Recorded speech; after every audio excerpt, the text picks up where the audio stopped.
phu herna kan kala hei phu tui te min pe ve don an fel he me te hen changwal mel thale fel u te phu herna khi king te chong bola kan thit chiang lo ti hen an chuanga chuang a chuan han sei fia lok te le a tui cha hi kan chuang ka ngam ho kan nuwa kan suana chuan ka chaw thei huna kan chok khal ami chu kor tai turin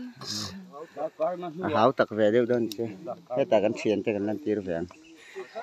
phu tui an he la he an jak lo khop me lung moi hen fruai fruai tlak pon ni lo phu tui an hel je la he khu kan deputy speaker pun hai ania ta khu nu lam hel tha le fel la chang soi thiam em so ta so cái mà anga ka tlangwal trupui wala la bel chiang lo ni khu phu tui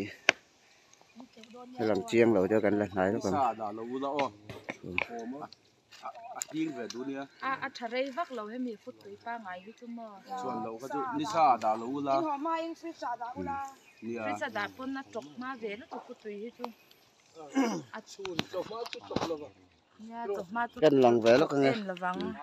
cái là nghe lang ve ko ye ik nge hu ta ha jong khan ye report pek the hi phu herna ki hat ko ra te ki lo la ko lo mi ra chu nei thape